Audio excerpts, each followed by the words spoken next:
Hey everybody, and welcome to another Cricut craft tutorial. Before we get started, make sure you subscribe to my channel. I am on the path to 100,000 subscribers and I would love to have you as part of my family. I put out new videos on Wednesdays and Saturdays. In today's video, I'm going to teach you two different things, and I'm really excited to show you how to do both of them. The first thing I'm going to show you is how to make an offset with a PNG image in Inkscape. And I know some of you are afraid of Inkscape, but I promise you, if you just follow along with the video and just try it yourself, you will be able to master this in no time. It's really, really easy. You just need to follow each step as we go along in the video.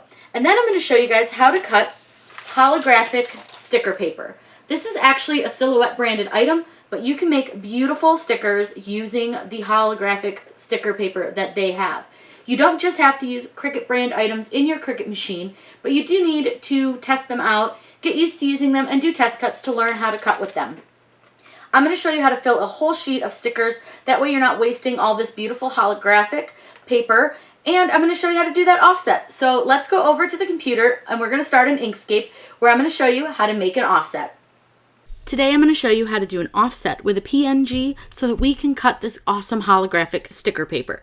So what we're going to do is first go to File, and we're going to import our design. Now I have everything just saved over in my design space folders, my Disney folder. And let's just do Bruni because he's gosh darn adorable. I'm going to make him way bigger because he's really hard to see. So here we have adorable little Bruni. He's going to be such a cute sticker, but I really want an offset around him so that it's easier to kind of see him and have some of that holographic paper showing through. Now with a PNG, it's totally different than when you do it with an SVG. So what we need to start with is our paint bucket. So go ahead and click on your little paint bucket over here in the left hand side. And up at the top, you're going to need to change a couple of settings. Alpha stays the same, threshold at 15, and then make sure close gaps is none. What we're going to do is change this grow shrink by. We're going to change this to PT, which is points. The reason we're changing that is the inches does not work. Millimeters is weird, so the PT works the best. Now, I always select kind of a bright color for this part because my background is white. So you can go down in the bottom of your screen and just choose any color that you want. And now you're just simply going to click anywhere on the PNG. So anywhere on the image, not around the image, but physically on the image. So click that. Now what we're going to do is click on our little arrow, and I'm going to send this bright color to the back and see if I like how thick it is. If I don't like it, I can just simply hit the delete key. I can go back to my paint bucket and I can change my points to something else. And you may just need to play around with this a little bit to see what you like best. But all you do is do the paint bucket, change your points, click it, and then up here on the upper left-hand side, it's this little button that says lower selection to bottom. Click on that, and it sends your selection to the back.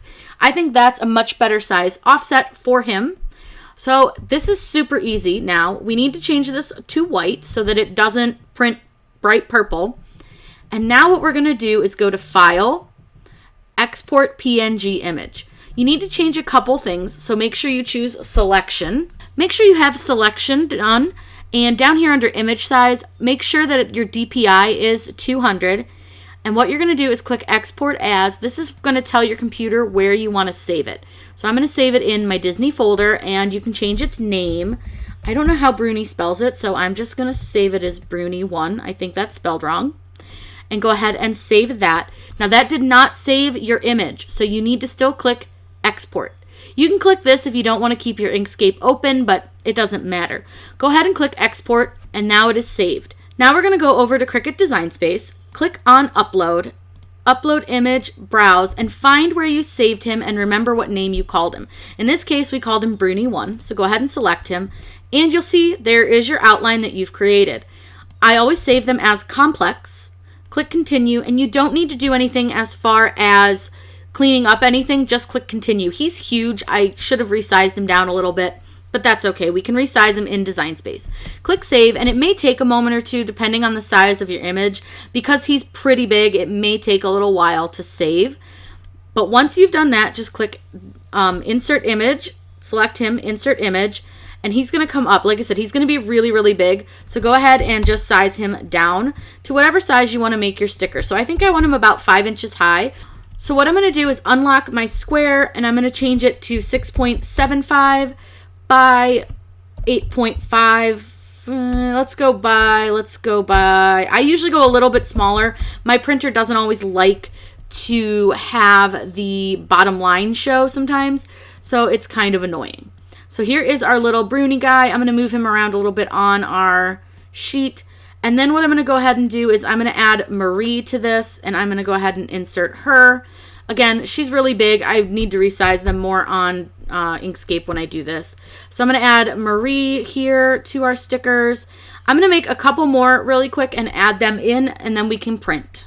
I added a couple more designs, and this is where you kind of get to play Tetris.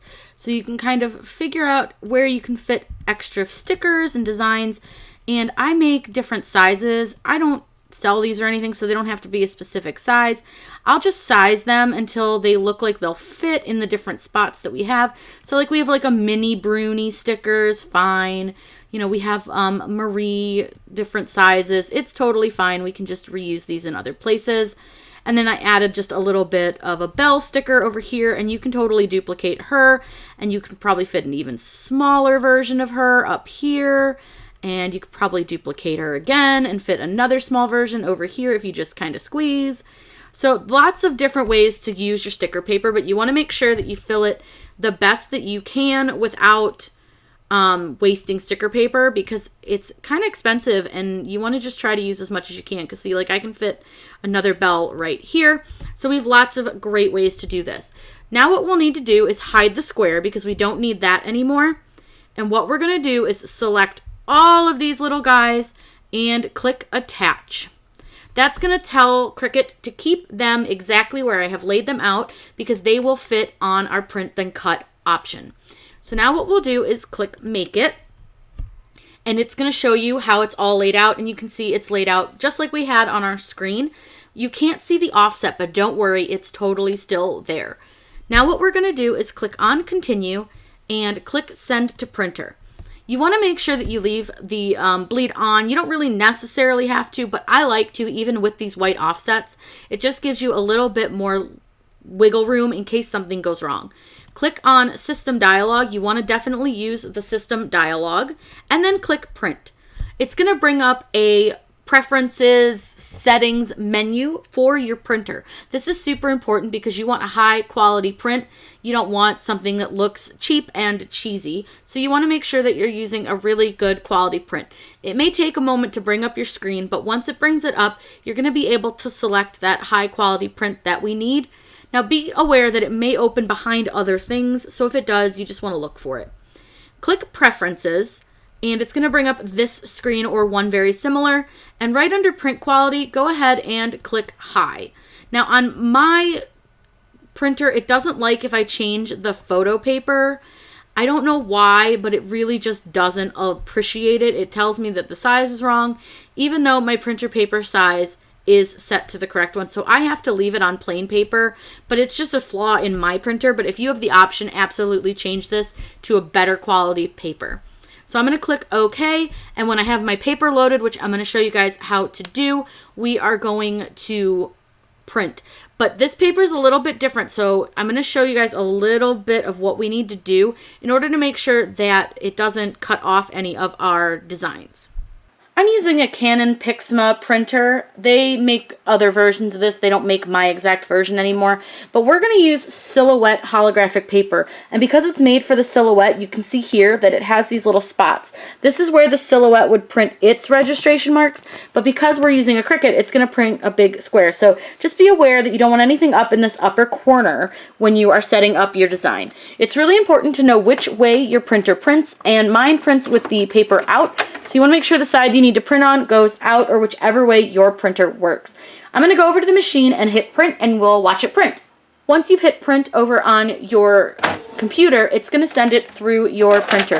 Remember, the Cricut itself doesn't print, so you do need to have an outside printer. This is an inkjet printer, and this paper does require inkjet printer ink. Now, I'm a little concerned my Marie was close, but she's okay. She's safe. I just forgot a little bit to leave that space for my design, but it's totally fine, no big deal. Easy to do. So you can see it's printing out. It's really good quality. It's really, really nice. I am really pleased with how well this printed. And it's going to print out all of our little stickers. Again, I tried to take up as much space on the paper as I could. And remember, I told you I did mine a little bit smaller because it tends to leave off that bottom line if I go too big. So I like to make sure to leave that line on. So there is our holographic paper. Now what I'm going to do is show you a quick way to make sure your Cricut will read the line. Before we put this in the Cricut to cut it, we actually need to cover these lines because the Cricut can't read them. The holographic paper is so shiny that the Cricut gets really confused and cannot handle it.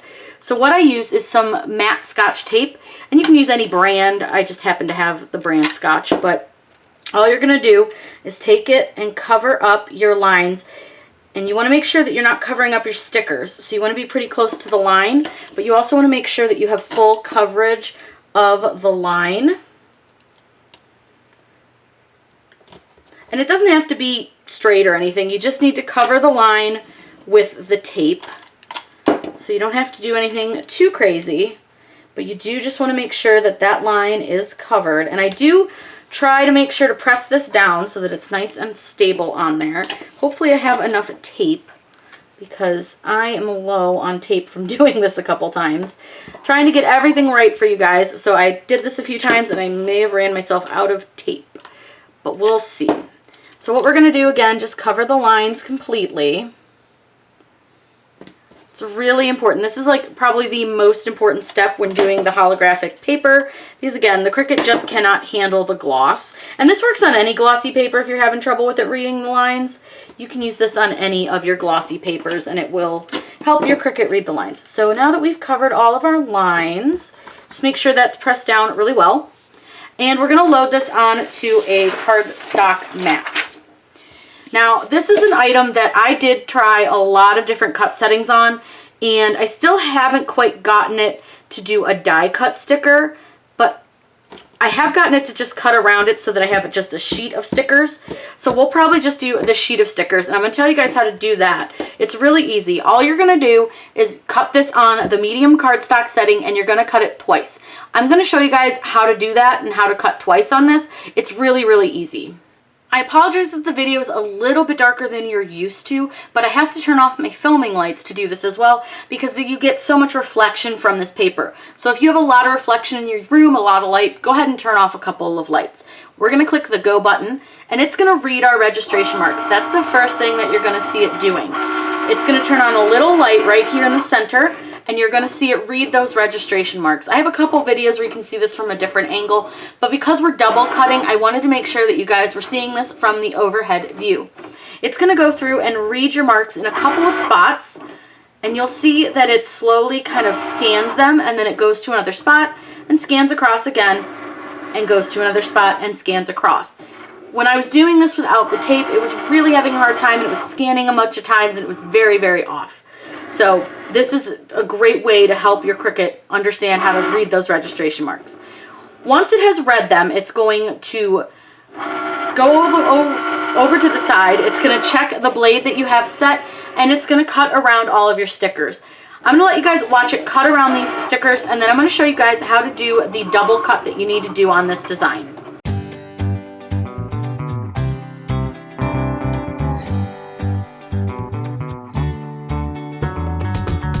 Due to a ton of trial and error for you guys, I know for a fact that this did not cut through. So don't unload your mat. Leave it right where it is, and what you're going to do is just hit the little Cricut button one more time. And what it's going to do is pull it right back in, and it's going to cut around those lines again. It doesn't need to scan it the second time, but the really important part is that you do not unload your mat. If you unload your mat, it's not going to cut along those same lines. It's going to be slightly off, and you're never going to get a clean double cut. So you need to make sure that you leave your mat in the machine. I can't emphasize that part enough. I can't tell you how many times I've accidentally unloaded it and meant to do a double cut. So just go really slow if you're going to do a double cut. Really think before you press a button. I've messed it up enough for myself. to know that I am the master of forgetting to do that. So we're going to let it cut this second time, and then I'm going to show you how cool our stickers are.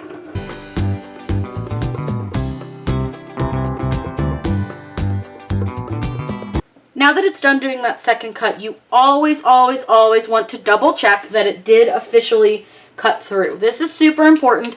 Just make sure that it did cut. So what I do is I take a pin pen and I pick one of the small stickers and I just come along the edge of the sticker and I try to lift it up with the pin pen. If it lifts, it's good. This one lifted, so we're good to go. You can unload your mat. Here are our stickers all finished, and one thing I like to do, I like to take the main backing off, especially on the holographic, because I think it really shows how adorable the holographic looks. So I just take my pin pen and I work at the corner. I'm not great at this. I have a hard time starting the peel, but once it's peeling, it's fine. So you just try to get your pin pen under the edge here, and you'll see that you'll be able to peel it off, just so that all that's left on your sticker sheet are your stickers. You want to go slow just in case anything did stop and like not cut well, but I've done this a couple times, and honestly that one setting works great, just a double cut. If you wanted to, like I said, if you want to die cut these, you're gonna need to test some other settings more than what I have done. I would say if you cut it on poster board, I would almost guarantee that it would cut through, but definitely do some trial and errors just to be sure. And I do need to pull a little bit out of Marie. I forgot that she's got a spot on her legs that needs to be popped out. So here's our sticker sheet. I'm going to pull this little doodad out of her leg here, because this is a part that we don't want on our sticker. Just pull this out. And there we go. There are our holographic stickers all done. I think they're so cute. Here's our sticker sheet all finished. I would say if you were going to sell these, definitely trim the sheet down, make it look very, very professional. Again, if you want to do a die cut around them, you absolutely can. Just use a thicker setting. I think that honestly, if you triple cut this, it would probably cut through the backing as well. I just have not attempted it yet. And you can always make a custom setting by looking at the custom settings options. I do have videos that show you how to do the custom settings. But I'm going to trim this down a little bit just to show you what it would look like if I were going to send this as like a full sheet of stickers. I would send it like this, where I trimmed it really close to the edge, and that way it looks like a full sticker sheet. I think this is so fun. This holographic printable paper is so cute. I'm going to get you guys a nice up-close view of these. I hope you guys had so much fun learning how to make these really cute holographic stickers with the offset from Inkscape. If you guys have any questions, please let me know in the comments down below. I'm always happy to answer those for you. Make sure you subscribe to my channel. I am on that path to 100,000 and would love to have you as part of my family. If you guys want to check out any more of my videos, you can find all of those on my YouTube channel. Have a wonderful day and